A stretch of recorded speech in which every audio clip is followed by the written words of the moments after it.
You're listening to MMA Out Loud. Hi, this is Carl Two Eyes Shimpkin here for MMA Out Loud Radio. I'm with one of the great heavyweight legends in MMA, Josh Barnett. Josh, I got two questions for you. One, with Fujii, you've been training her now. I've been training her for 8 years. 8 years.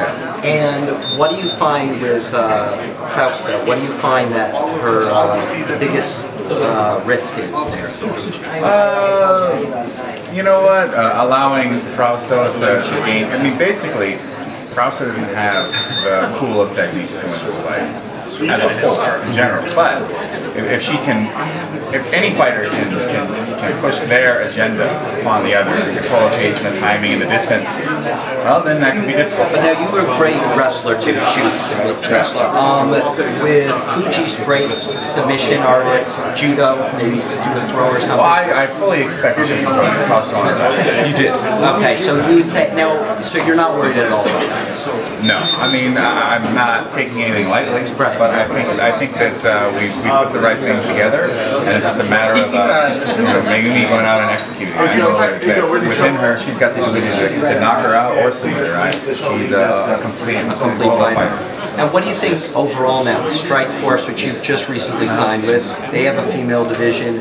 How do you compare the two with Strikeforce and Bellator right now? Well, I would say in general, Bellator is more active with their females, but this is the first serious run at creating a division and a champion and the whole nine and solidifying it within the company that Bellator has done. If they continue to be this invested into it, I think they can do a lot of great things. Plus, they're working within weights that Strikeforce is not, so it's not as if it's not a comparative bias so much as it is just right, it's 115. Yeah. 115. Now, just a quick question about you. We've missed you, by the way. Thank you. Now you're back to Strikeforce. Any idea of who you'll be facing first? I'm completely at a loss as to who I will want. Do you think there's a chance we'll get to finally see the Fedor Josh Barnett fight? I think if it's going to happen, it'll probably happen this year. Okay, and one last question about Cain Velasquez, Brock Lesnar. Your thoughts on that? I think it really was Brock over like because of his lack of experience, a little overhyped. Do you think? Perhaps. I mean, but then that's nothing to his fault. I mean, that's what the UFC is supposed to do, blow their guy up as big as possible, and make as much money off him as they can. But I think that, I'm not saying that Cain wouldn't have won that fight, but I think that was more an issue of Brock, for whatever reason, coming unglued. Where do you think that happened? I can't really Was say. it when he turned? I think it was a little before that. He just looked exhausted. Like he was completely spent. It was only a couple minutes. It sounds like nerves and adrenaline and all kinds of things. So, I'm not. Cain still might have won that fight. But he's beaten Brock was but I think that it would be a different match. It wouldn't have ended the way it did. This sort of time.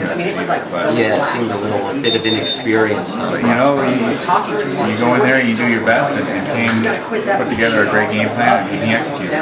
Absolutely. And would you say Strikeforce, even though Cain has a nice upcoming opponent here, the center seems the depth kind of lower, especially with Carwin out for a while and Lesner out for a while with the suspension injury.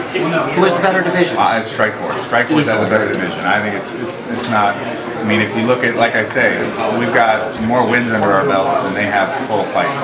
And, besides, I think, a few major players right now within their own group, I don't think that they have that many top 10 guys there. Yeah, I was going to say. And who's, besides Fedor, who's the most threatening opponent you think in the heavyweight division? The next best guy besides Fedor is over him right now. He's over. Yeah. Okay.